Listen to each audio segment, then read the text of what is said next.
Aujourd'hui, on va parler de l'effet cumulé de Darren Hardy. Il commence son livre par décrire le parcours de 3 hommes pendant une durée de 31 mois. Le premier a décidé de ne rien changer à sa vie.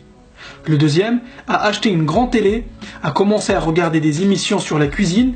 Ensuite, il a installé un mini-bar dans sa maison pour recevoir ses amis. Et le troisième a décidé de lire 10 pages par jour. Il a aussi réduit ses apports caloriques de 125 calories par jour. Il a juste arrêté de boire un café au lait tous les matins.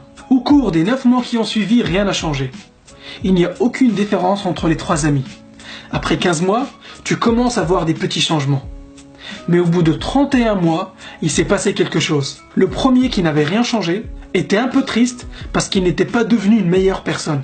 Il n'a pas évolué. Il n'a rien appris de nouveau et sa vie ressemblait à celle d'avant. Le deuxième, qui a fait des choix négatifs, a pris 13 kilos et son couple battait de l'aile car il ne passait pas beaucoup de temps de qualité avec sa femme.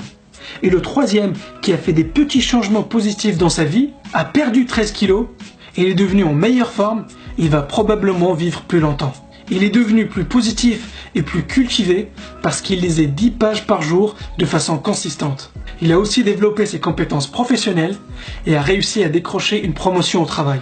Darren Hardy nous explique que des petits changements positifs et de façon consistante peuvent transformer ta vie de façon radicale sur le long terme. Il explique que la première chose à faire est de prendre la totale responsabilité de là où tu es. La plupart des gens préfèrent pointer du doigt des facteurs extérieurs pour justifier leur état actuel, que ce soit l'état de leur santé, de leurs finances ou leur situation familiale. Combien de fois tu as entendu des gens dire « Ah, c'est la faute du gouvernement » ou « c'est la faute de mes parents » ou « c'est la faute de mon conjoint ». Darren Hardy nous explique que le jour où tu prends la totale responsabilité de ta vie ou de ce qui t'arrive, tu feras le premier pas vers ton succès. Car il ne croit pas en la chance. Il explique que la chance arrive quand la préparation rencontre une opportunité. Darren Hardy insiste beaucoup sur l'importance du momentum qu'il appelle Big Mo dans son livre. Pour expliquer ça, il donne l'analogie de la fusée qui décolle.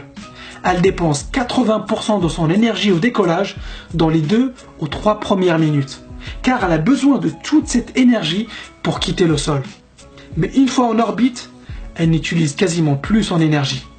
Il explique que c'est la même chose qui se passe dans notre vie.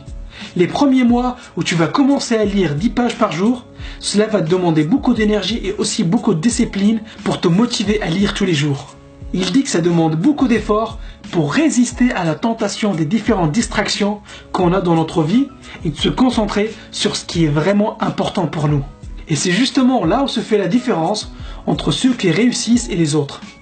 Ta mission est d'éliminer toutes les influences négatives de ton environnement pour créer un environnement propice à la productivité et l'efficacité. Tu dois garder une trajectoire positive dans la direction de tes objectifs.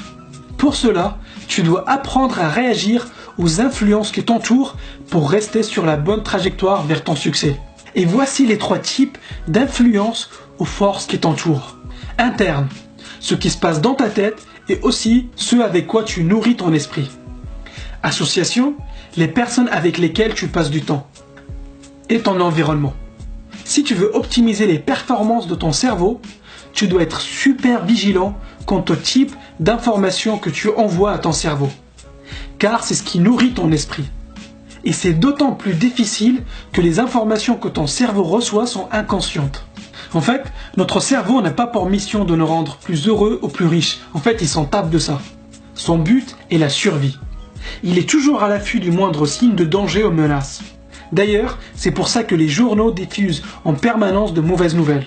Car on regarde de façon beaucoup plus attentive quand c'est une mauvaise nouvelle ou un fait divers. Ce type d'information négative a un effet néfaste sur notre cerveau. Car celui-ci va se concentrer sur les mauvaises nouvelles au lieu de se concentrer sur tes objectifs. C'est pour cette raison qu'il faut faire attention à bien filtrer ce que tu regardes, ce que tu écoutes, avec qui tu traînes, tes sujets de discussion, etc. Donc pose-toi la question, avec quelle personne tu passes la plupart de ton temps? Car les sujets de tes conversations déterminent la qualité de ta vie. Ils déterminent ton attitude, tes choix et aussi ta santé mentale. Jim Rohn répétait souvent que nous sommes la moyenne des 5 personnes avec qui on passe le plus de temps. Ces personnes peuvent soit te tirer vers le haut, soit te tirer vers le bas. Donc fais super attention à tes fréquentations. Et il finit d'ailleurs son livre par une citation de Jim Rohn qui disait « N'espère pas que les choses soient plus faciles, mais espère plutôt d'être meilleur ». En d'autres mots, ne blâme pas les autres pour ce qui t'arrive. Trouve plutôt des pistes d'amélioration dans tous les domaines de ta vie. La meilleure façon pour prédire le futur est de le créer. La conclusion de ce livre, c'est que le changement ne doit pas forcément être radical. Tu peux faire des petits changements dans ta vie de tous les jours qui, sur le long terme, auront un impact gigantesque grâce à l'effet cumulé. J'espère que tu as aimé cette vidéo, dis-moi ce que tu en penses dans les commentaires et si tu veux recevoir d'autres résumés de livres comme celui-ci, abonne-toi à la chaîne.